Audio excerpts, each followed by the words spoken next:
Okay. All right. Okay. I'm going here. I'm going up there. Yeah. I'm going everywhere. So. Is that mic good if I back it up like that? Is that yeah. Yeah. That's good. That's good. So welcome all.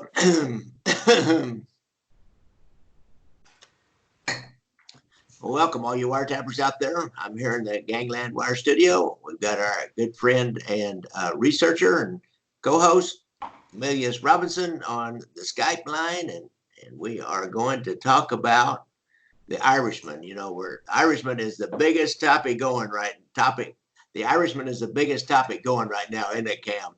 And they got millions and millions on Netflix. Hell of a good movie, I'll say that. Yeah, it is a little bit long, but we're going to discuss that, folks. You know, and before we start this, now don't forget, hit me up for a buck or two to buy me a cup of coffee or a shot in the beer. I've gotten a few shots in the beer here. I've gotten a few shots and beers here lately, so keep it going, Ted Beckett. Thanks a lot. I really appreciate it. I see that this guy is a real mob fan. He's from Des Moines, Iowa, West Des Moines, Iowa.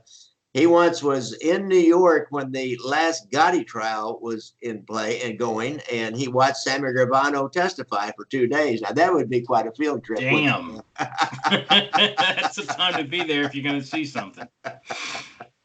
So this dude he even was in Kansas City once. And he just it doesn't like follow this around. It was just a happenstance. And one of our local mob underlings, Willie Comisano Jr., was here on trial. And I'm not sure what that trial was because he said Benny Binion, a casino owner from Las Vegas, happened to testify while he was there. So I think it was probably Willie Jr. used to go out and gamble in Las Vegas on golf games. He's a pretty good golfer, and I'll bet it was something to do with that, but I can't really remember what the deal was. So that he is a real mob fan. Let's see who else we got here. We got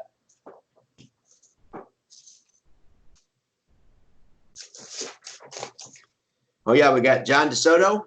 He's from Kansas City. Made a nice donation. I just put some rewards in the mail for him today, John. So you'll probably have those time I got them. Ellen Myers here. She just made a nice donation, sent her a movie.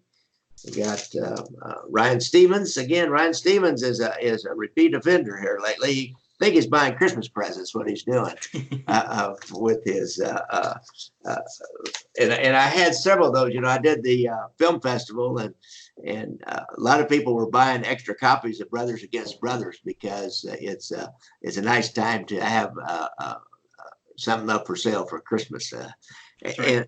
And so and you know, I'm getting a lot of hits on, a lot of play on Amazon Prime since it's up there on Prime now, folks. I'd rather you'd rent it for $1.99. I don't get much off that Prime thing. They kind of rake me over the coals on that. But either way it goes, just do whatever you can and watch the movie because I think it's a good movie. And I'm getting a lot of. Last time I looked, I had 7 5-star reviews, and that was several days ago. It's, you know, Cam, I have to stay away from that because all of a sudden I'll start looking for another review, you know, every 5 minutes or trying to find out how many people are doing something every 2 or 3 minutes, and it'll drive me crazy. So I just intentionally don't even look at it.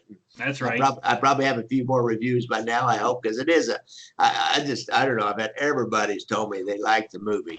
Well, it's exciting. It was exciting being in a room full of people watching your movie, and it was a hell of a good thing. I enjoyed getting to watch it come together. It was a hell of an effort. Yeah, and you were no small part of that effort. Helped me with that script. It's I need those writing skills. I'm not the greatest writer in the world, so Cam helped me a lot, and he came up with a couple of nice little tidbits like when you set out to kill one brother, you better be ready to kill them all. And Nick Savella was more Machiavelli than Mussolini. Now that's gold there, man. That was some great stuff there. But Cam, I really appreciate your help with that. So we're gonna talk. We'll probably be a lot of speculation. You guys know, you know me well enough by now. You know Cam. We're not big on speculation, but you know this whole movie, The Irishman. You know, there was a whole lot of speculation in that. I read that book. And it was really well written. I will say that. I remember when it came out. It was engaging as hell. So My wife was working at Barnes and Noble, and I would go see her at work, and I would sit there read it when it first came out. I didn't know what the hell that meant. Paint houses. Apparently, not too many other people did either. Yeah, I never heard that before either. I don't know. Maybe it's a Detroit thing or a Teamsters thing. I don't know. Cam's cracking himself up. Don't start laughing. You're taking a drink there, Cam. So, I guess he was like, what got me, and I don't really remember exactly from the book, I should, but he was kind of like the Forrest Gump of the mafia in the 1960s and 70s. Anytime something big happened, he happened to be there. And I could put up with a lot of that, but and he did know Hoffa. There's no doubt about it. He was a high-level teamster. He did know Russell Bufalino. A little side story on Russell Bufalino. I had a prison guard in here from Leavenworth the other day, and Bufalino was in prison there for a while. And when he come to the commissary, this guy was working around there, and he said one time Bufalino was with some of his underlings and little protectors. He said it's just like in the movies. And these older guys are in prison. They've got some younger guys around them all the time to make sure nobody messes with them. And he and his little entourage were down there, and he said, "Hey, Mr. Bufalino," he said, "what'd you do with the Hoffa's body?" And this was this was several years ago. "What'd you do with the Hoffa's body?" Because it was always suspected he had a piece of it. And one of the other guys, he just kind of ignored him and gave him a look. And one of the other guys said, "You can't talk to Mr. Bufalino like that." Prison guard said, "Oh, yeah." So there's a little side story on Russell Bufalino and Jimmy Hoffa and that kind of thing. So I don't know what jumped out at you. The one thing that, because I'm a Chicago guy, I've really done a lot on Chicago and a lot on Alan Dorfman because involved in the skim. That one jumped out at me. What jumped out at you? I mean, delivering in the book, he delivered the rifles to Lee Harvey Oswald, which I think was kind of a stretch because we know where those rifles came from. Yeah, they tracked that through the mail, man. Right. I think he delivered weapons for the Bay of Pigs, which was kind of a stretch. Yeah. They in the movie, he drives to Chicago on Hoffa's orders to go help a character who is Joey Glimko push taxi cabs into the river. Now, Chicago that would have been in the 50s and into the 60s had quite a few guys who were more than capable of pushing taxi cabs into the river and blowing them up. I don't know if they would need to bring in some random Irish guy from Philadelphia to help him as muscle in Chicago. I thought that was kind of, I don't know why they'd need to import a guy just because Hoffa wanted him to. Joey Glimko was a hell of a powerful guy. Yeah. He was, we don't see him much, but Joey Glimko ran the labor in Chicago. He spoke pretty much for the outfit, and he was their labor capo. It just seemed kind of odd they would just ship in a guy from muscle in Chicago at the time. Really? And in Chicago, that Alan Dorfman thing, I mean, I know somebody did send him a message. Yes. Back then. Somebody did send him a message, but I mean, he was a Teamster, but he was like right next to Joey Lombardo. And it would have been Chicago. And Chicago, they would not have farmed that out to some random Teamster dude like that. They would have been the only ones who would have done that. Somebody else would have done it for some other reason. They would have wanted to know why. And they would have had to approve of it. And they still probably would not allow him, even if Hoffa said, you need to scare this guy, or so Tony Pro or somebody said, you need to scare this guy a little bit and shake him up. But they would have done it themselves. Yeah, they wouldn't have asked some mob boss from northeastern Pennsylvania if they could send a guy from Philadelphia to help him out. Really? The Joey Gallo hit kind of bothered me. There's enough details known on Joey Gallo. And a cop named Joe Coffey, who's on a lot of the mob shows, had said they were pretty sure who did the Joey Gallo hit. When Joey Gallo and his wife and everybody went out, they really had seen Don Rickles that night. That was true in the movie. As far as whether or not he ran into Russell Bufalino and Frank Sheeran that night, I can't say. But they did go out looking for Italian food. They did not go out looking for Umberto's. They ended up at Umberto's around 5 a.m. That was the third restaurant they had tried to go to. Every other place was closed, and Umberto's was open late. And it was also co-owned by family members of Matty the Horse Ianello, who was a Genovese guy, I think. And when Gallo walked in at 5 a.m. with his family and his girlfriend and this his bodyguard Pete the Greek, they walked in and there was a guy outside, Luparelli, who was a little hanger-on to the Colombos, and he was trying to make his way in. And Luparelli saw him, and he was standing outside, joking and smoking, like you say, with Matty the Horse, who was a capo. And they see Joey Gallo walk in. Joey Gallo doesn't see them, so they call up Iacovelli, who was one of the, I think he was the underboss. He was a high up in the Colombos.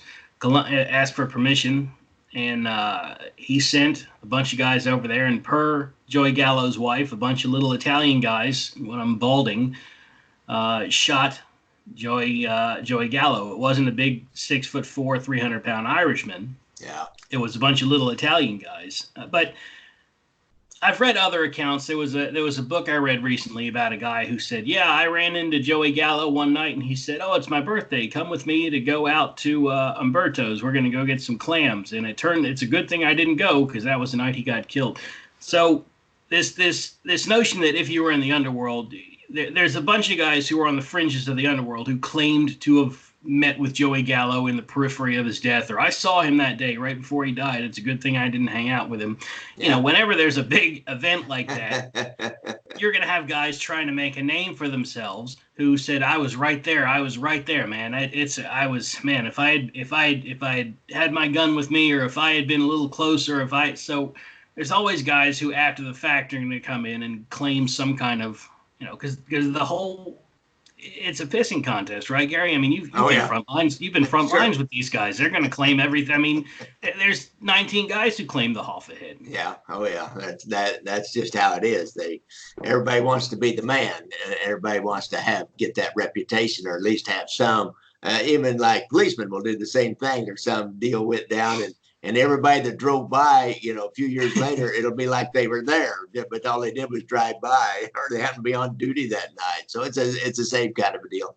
Everybody wants a connection to it, or even like, and I'm not being derogatory about mob fans, but I get so many people who get hold of me and tell me about all these connections they have to the Savella family, and they're related to them, or they're this or that, but their facts are all wrong. So people want to grab some kind of glory or some connection to any kind of those events. So that's that's just how it is. And the real guys, those that do don't talk. Yeah, those that don't do talk. Yeah, except the guys who actually did it. They don't want to say shit. And Gallo had trouble, that had nothing to do with the Teamsters or with, Bufalino, and I mean, he had internal trouble there with the Colombos, and that they just don't, it just doesn't make sense that they would get a guy like that to do it. What's interesting is he was also starting his own, as sort of a slap to Joe Colombo, who he had problems with. He was starting his own Italian American movement. I can't remember the name of it. I could find it, but so as kind of a just sticking it in the ribs of Joe Colombo. Joe Colombo had the Italian American Civil Rights League. Yeah. Joey Gallo had his own Italian American rights, Italian Americans of America, or something like that. So in the movie, you see that Bufalino was upset because what Joey Gallo did was disrespectful to somebody helping Italian Americans or something like that. Yeah. And really, Joey Gallo went after Colombo for a different reason, but he had his own pro-Italian American, just as a little, just a little shot at Colombo, but he was doing his own for the benefit of Italian Americans, besides being a mobster and making Italian Americans look like shit to begin with. Really. Plus, they don't. I mean, those guys, they don't do this stuff unless it's about money. Mm-hmm. The whole Italian American civil rights thing was a total scam. It was a total scam. They were just pocketing all the money. Yeah, everything's about money. Mm-hmm. Yeah, and it collapsed after Colombo because his guys didn't want to run the scam after that. They were pocketing all the money. You had to put one of these stickers in your window, and it was basically a protection racket. And if you were an Italian business that didn't have the sticker in your windows get broken, just like with anything. Just like the old days, Black Hand days. Like you said, it was an interesting book. It was a good movie. It did get a little long in the tooth sometimes. My wife and I liked it. I've seen it a couple times because I obviously, if I didn't like that stuff, I wouldn't helping you out. But I don't know how much credence we can put into Sheeran's claims. Like you said, he was kind of the Forrest Gump of the mob. He did it. I mean, you got Hoffa, you've got let's go in order. You've got Lee Harvey Oswald's rifle. Yeah, Lee Harvey. You've got the Bay of Pigs. Yeah. You've got Joey Gallo, and you've got Jimmy Hoffa and Alan Dorfman and Alan Dorfman in there too. Yeah. So I mean, these are 5 major events that Sheeran, he just rocked the underworld. Yeah. All at the orders of Russell Bufalino, who, while an important guy, we know from Appalachian, I don't know that he had that kind of pull. Yeah, and I don't know why everybody would come to him with all that. Especially Chicago. I mean, Chicago, they are an entity unto themselves. I have never, ever, and you've studied Chicago as much or more than I have you ever heard of any outside mobster, outside crime family having much to do with Chicago? No, they do their own. Around the Teamsters, everybody has their own little partnerships, but even in that, they're all kind of fighting. When there was some debate, Kansas City pulled for Roy Lee Williams, and there was some fight about that, and then Cleveland was pulling for Jackie Presser, and there was fight about that. Chicago had their own guy, and Detroit had Hoffa for a while until there was fight about that, and then they had Fitch. So it's not like they were all getting along about the Teamsters. Even the mobs were fighting amongst themselves. The idea that they were just this friendly group of guys who, you send me your guys. I mean, even within internal mobs, they're all fighting with each other. So they're not just farming out jobs to a random guy because this one, cooperates with this one. I mean, Chicago had plenty of muscle, and if they didn't, you've got plenty of local guys who can do the job. Really, and they all had a vested interest in getting rid of Hoffa at the end. Though, if you think about it, this was during the kind of height of the casino skimming, the casino investment scam. And some people, even I know Teamsters who will swear that those were all good investments. They all got their money back. But, it was Kansas City had Roy Williams. Cleveland had Jackie Presser. Mm-hmm. Chicago had Alan Dorfman, and Milwaukee had a guy named Frank Rainey, and together they could control the pension fund, the International Brotherhood of Teamsters Pension Fund, which was $1 billion bank for these guys, and they could get loans. And I've been part of a pension fund on the board. If the board members decide they want to make a loan or make an investment, they can just do it. There's really no governmental oversight. It's a private deal. I mean, unless Tony Pro was on the board. Scam. And he was on the board. But Hoffa, when Hoffa wanted to get back in to run the union, he was a wild card, and they could control all these other guys. Frank Fitzsimmons, he was a big old fat dude that wanted to go play golf, and that's all he wanted to do. And Roy Williams, they had him waiting in the wings because they could control Roy Williams easily. He was easily controlled by Nick Savella and Jackie Presser. They thought they had him under control. Now he was a top echelon informant all along. But his dad was run by Cleveland, and right. So they had generations of running the Pressers. So who had control of Hoffa? Nobody had control of Hoffa. No, Detroit had lost it, and I think that was the ultimate mistake Bobby Kennedy made. Is he thought you lock up Hoffa, you clean up the Teamsters, and really the opposite was true. If Hoffa had been left to his own devices, while he was a crooked guy, he was also the only thing in the Teamsters that was keeping the mob in check at all. Yeah, you're right. Once you release Hoffa, you've got guys like Dorfman, and even Presser was signing the checks, and Dorfman and Fitzgerald. I mean, that was just hundreds of millions of dollars sent to Vegas for these loans, and and even in out of Boston, you had a guy named McCarthy. I can't remember, Billy McCarthy maybe, and he was tight with all the groups up there. So like, I mean, you've got everybody, Tony Pro on the board. I mean, Hoffa was the only guy who was trying to rein it in at all. And I'm not singing his praises. We all know how corrupt he could be, but that was the mob didn't kill him because he was on their side. Yeah. They were also at that point in time, they had started in Atlantic City. But they were unable to invest in casinos. They could only get into the ancillary businesses because they really kept that board tight. But it was just a matter of time before they got somebody in the casino. And Tony Pro and Philly and they would in New York and they would New Jersey. They would have wanted that access to that Teamsters money to loan to their own casino straw men and get a casino that they basically owned and could get that skim started. So it was just, Hoffa was a fly in the ointment, and they had that plan and plus the other plan out west. So everybody had a vested interest in keeping Hoffa out because he was so hard to control. But it's Detroit's problem. I know how these guys work. Yeah, exactly. If it's a certain family's problem, if it's a certain person's problem, it's your problem. Like Tony Spilotro, they told him out in Las Vegas after all the hole in the wall and Frank Culloden, they got caught and there was things were kind of collapsing out in Las Vegas. They said, they told Tony, you got to clean your laundry up out there. You got to wash your clothes out there. Some words to that effect. And when Culloden found out about that, he knew. See, it was Tony's job to clean up some mess in Las Vegas. It's like it would be Kansas City's job to clean up some mess in Kansas City. And it would have been Detroit's job, which makes sense. That was it Tony Giacalone was involved in this, and that's factual. Now I think this Frank Sheerhan, he probably had enough sources that he knows what happened. I think he just inserted himself in.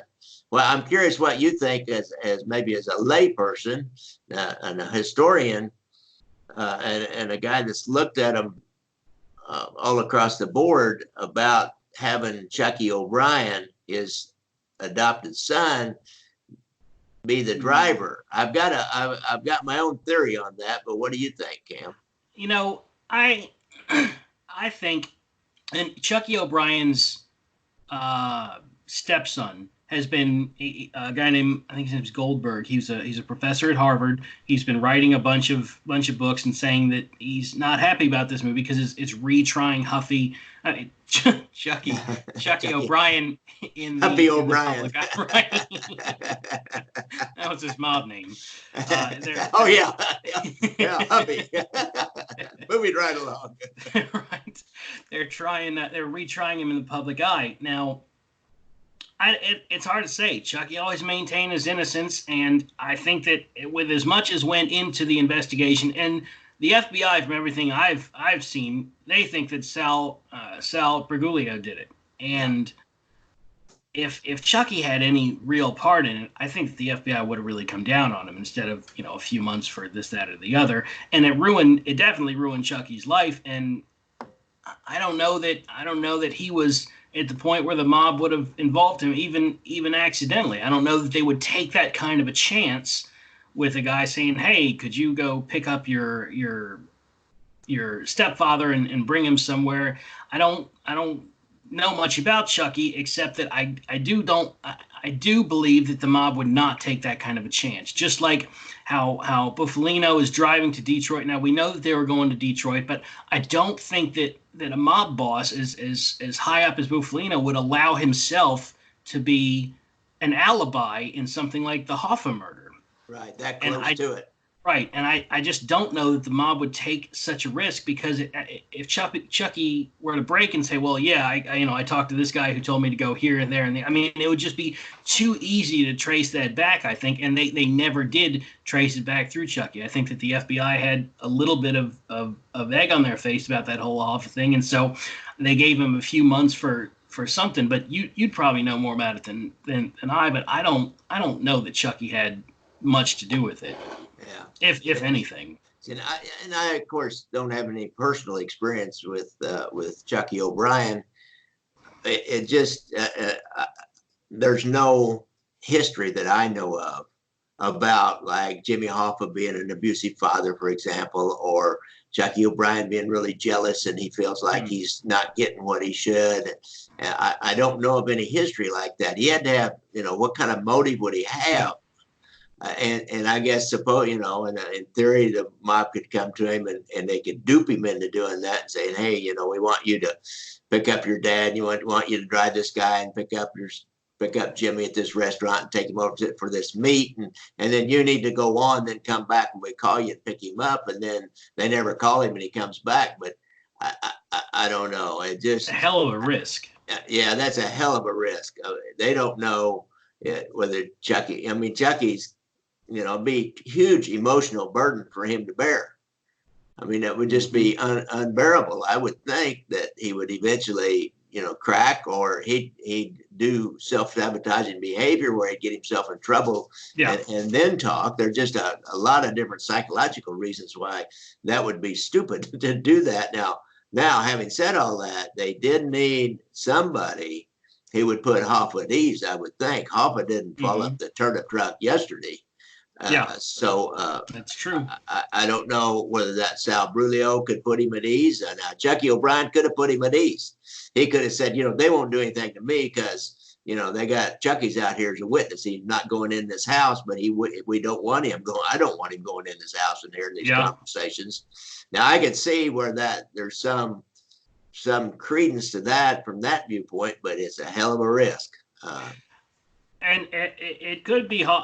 I don't know that Hoffa would have trusted Tony Jack to that point. I mean, that would be awful foolish because, and in the movie we see that Hoffa doesn't really know Tony Jack that well. He just sort of, and of course we know Tony Jack was Hoffa's guy. He was the guy that sort of brought Hoffa into the mob. Tony Jack was a really important guy, and in the movie he's sort of a periphery character who's sort of a hanger on to Tony Provenzano, which is not true at all. They were related through marriage, but Tony Jack maybe could get him to do that under the guise that we're going to make peace. We're going to have a sit down. We're going to have a sit down. We're going to help you get back in now, but we got to talk about how this is going to shake out. Tony Jack was seen at the day of the murder. Tony Jack was at a health club. He was shaking hands with everybody.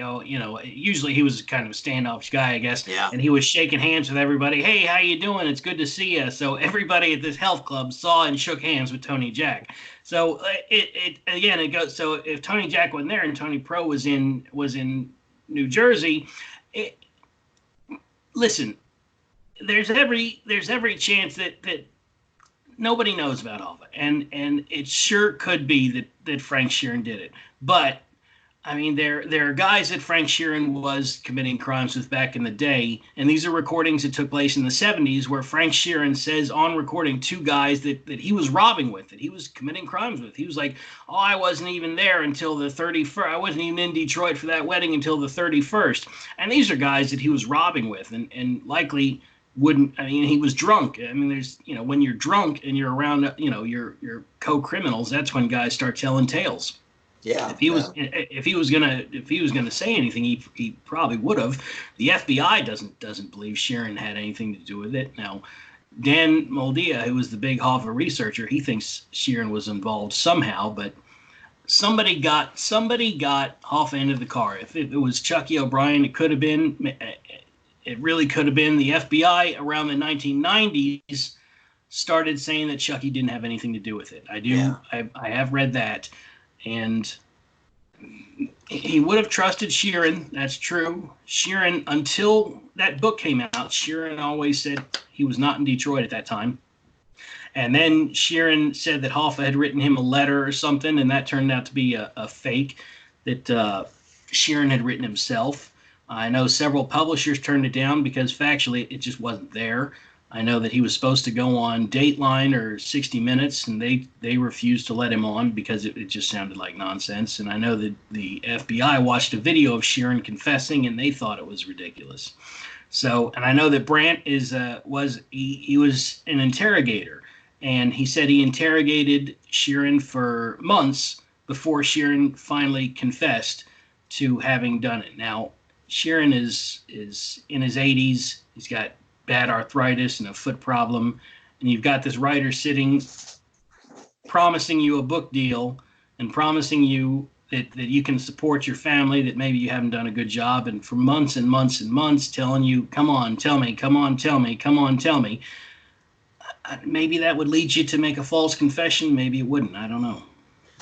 Yeah, or lead you to as you laid out the framework of how these book deals work, and how you market that thing, and what would make it more marketable and make it really hit. And Sharon, he may or may not know this, but you and I know, if you could have something like that on your cover, Interview with the Man That Killed Jimmy Hoffa, that's gold, man. That thing shoots, and you end up they end up with a movie deal. So it's Sharon, he would have seen that and figured that out. Yeah, and I'll say this: there's been a bunch of evidence added in the addendums to that book. They've added 25, 30 pages of evidence that proves these claims are true, that to back up all the claims to make.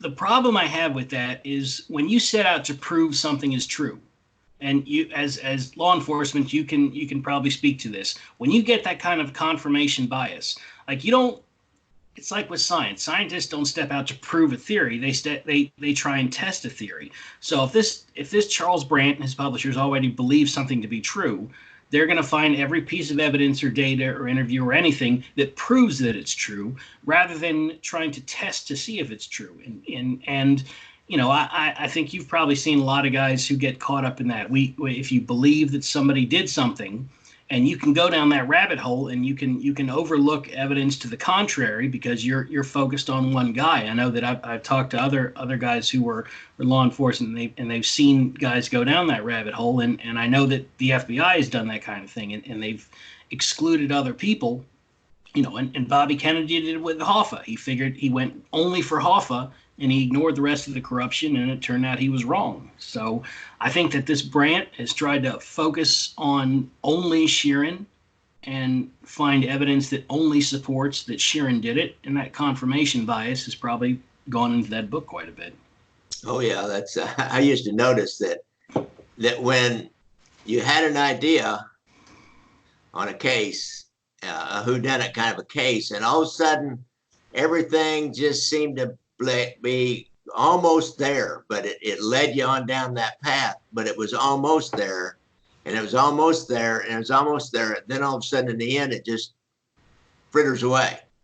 But the ones that you solve, and you're for sure you got the right person, they you don't have that little stream of things. You all of a sudden have something that you think, yeah, that's it. I know this is it. Then you may build around that. But when it's just those little things that come right after you think you know who did it, that almost are there, but not quite. And they'll lead you right down the path, man. That's interesting. And you'll never find the one that really locks it in. Now that's interesting. Of course, that's what happens is sometimes somebody will get a wrongful conviction because you build up enough these little coincidences that you can get something going. But when you got the guy, there's no doubt about it. There's no doubt in your mind there is some smoking gun there that you just know there's some kind of smoking gun, and there was no smoking gun in this one. It was all supposition. That's a good phrase. Yeah, that's a good way to put it, Gary. You're right. So anyhow, that's it was a good movie, like you said. Yeah.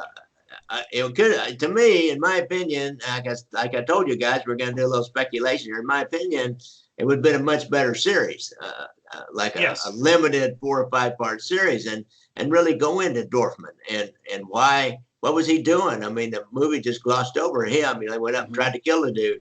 What was he doing? Why did they try to kill him? What's going on there? The whole JFK thing. If they wanted to deal with that, then they should have.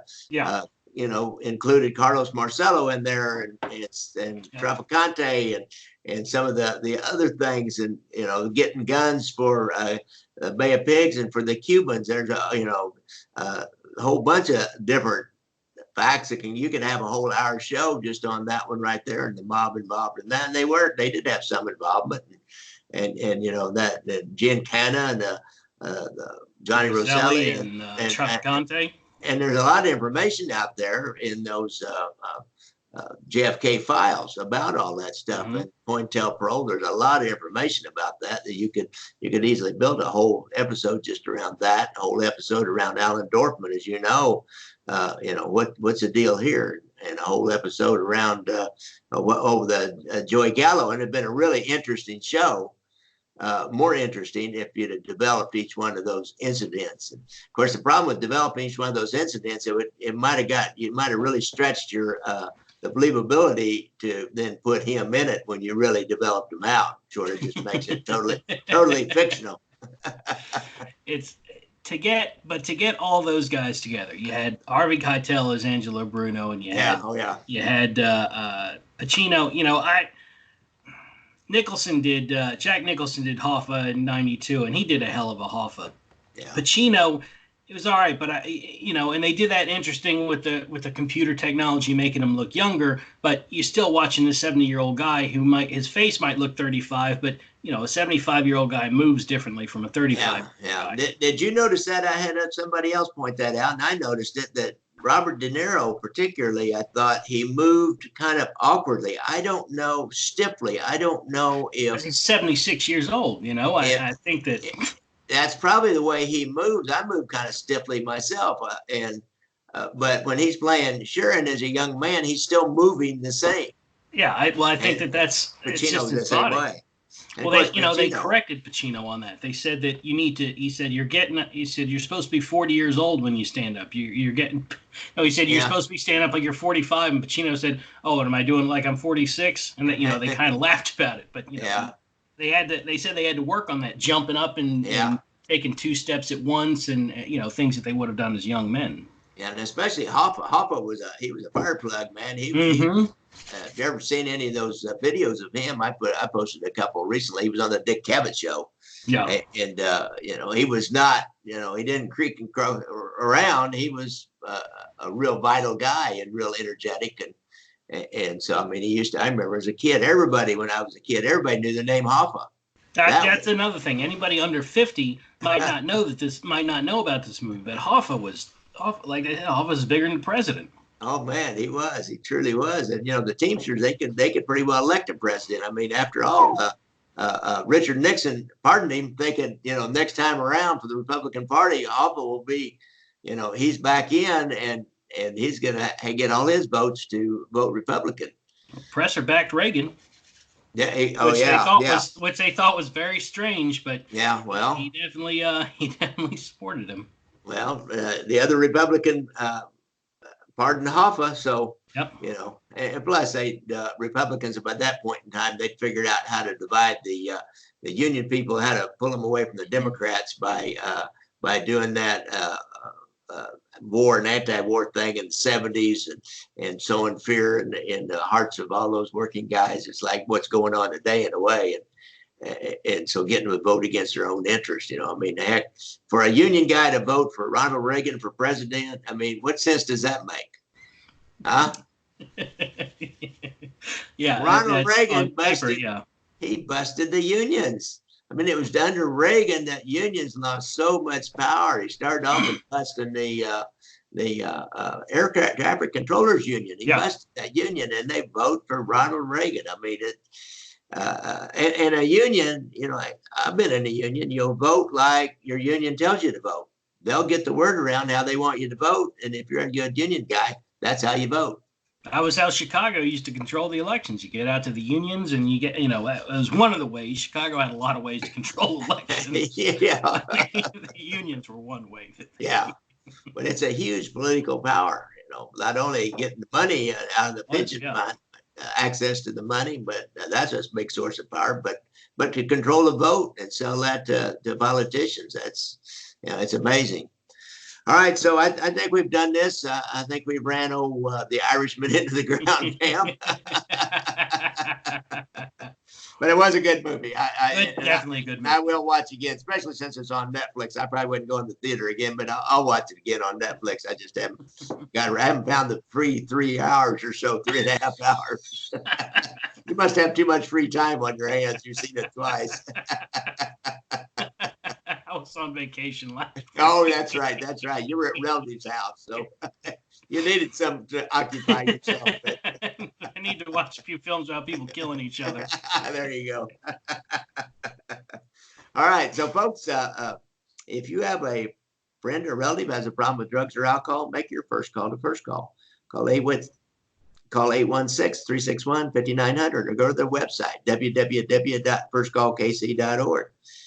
And don't forget, I have a new movie out. As y'all know by now, go to Amazon Prime. You can buy it if you want the DVD, and I've got some raw interviews as my special features on that. But and it helps me out a lot more. You help the podcast out a lot more if you buy it off my website.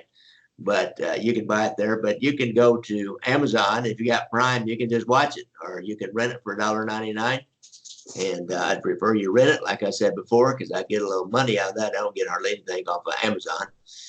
But I appreciate all the support that all you guys give me out there and continue to give me. We break even at least every year, which is, you can't ask for more than that. And that kid, I'll have all this fun too, right, Cam? That's right. That's right, man. I got my book, Leaving Vegas, How FBI Wiretaps Ended Mob Domination of Las Vegas Casinos. You get the Kindle version because I attached a whole lot of the actual wiretaps to the Kindle version, and you can go right online from your iPad while you're reading and listen to the actual wiretaps at the Kansas City Mob Tour app. That's just damned unique. That's just really unique to you. There's not many others out there like that. Somebody told me, he said, you've got the Kansas City Mob covered. That's right. Surprised they haven't gone after me. I have had some attacks on my website in the past, but they seem to be over for now. Knock on wood, cross my fingers. But, and I had a guy get hold of me, and he said, you guys don't know what you're talking about. Some anonymous party through email. And he's talking about, and he acted like he's from Kansas City. He said, what about all these Italian guys that have these real nice houses and don't have any means of income? And I know they're doing they're doing internet scams. And so I don't know, they probably are. I just was researching a guy in New York City that was involved in what they called, this was a few years ago, was involved in a phone cramming scheme where they were, you remember they used to have those numbers that you could call, and you once you called that number, then it would throw a big charge on your bill. Yeah. And get you to call that number. Or they had other scams through this one company. I think that's what they call cramming, but they had other scams through a company and a porn site where they get your phone number and they could start inserting just small amounts of money on a credit card or a phone bill. And people won't even notice it, like $4 or $5. I have to go through mine every once in a while, my credit card bill, and say, well, what is that $15 for? And I always found what it's for, but now, some other, like an app, like the CBS app. I like getting CBS, so it's $5.99 a month. I forget, that I've done it. His fees creep up. Yeah, they do. I imagine everybody out there can relate to that. You got about 4 or 5 different little things on your credit card. They come in every month. You can't really remember what they're for. I had an insurance policy that I got. It's an accidental life and death that I got. I think it's $100,000 after I left the police department, because I go out and ride that motorcycle, and I do some slightly risky things. And I thought, well, I ought to just go ahead and get that, make my wife because it isn't very much for accidental death and dismemberment.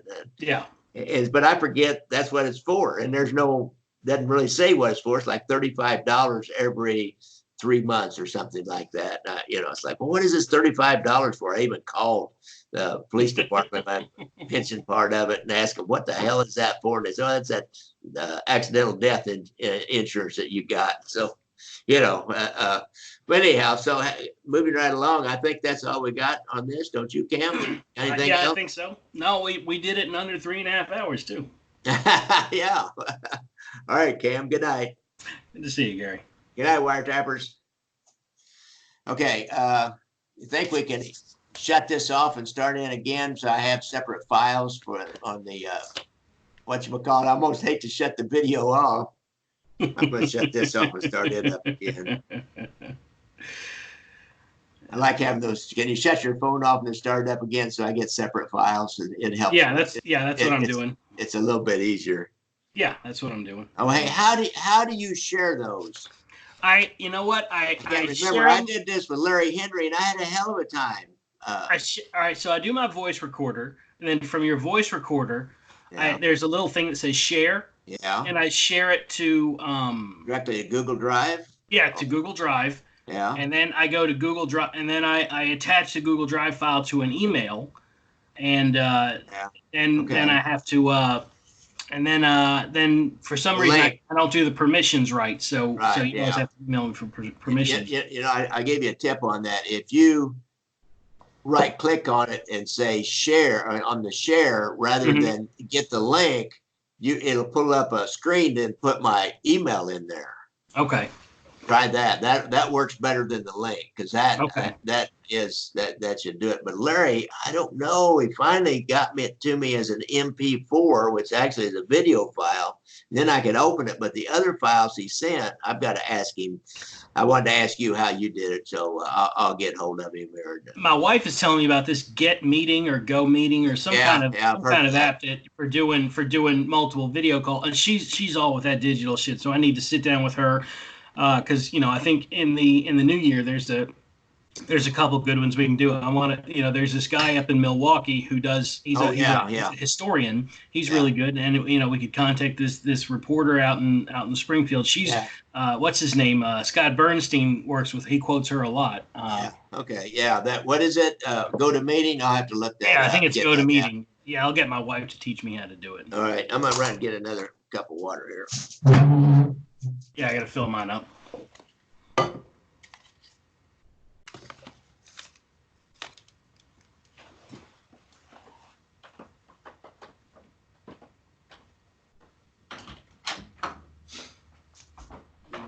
Sheeran.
All right.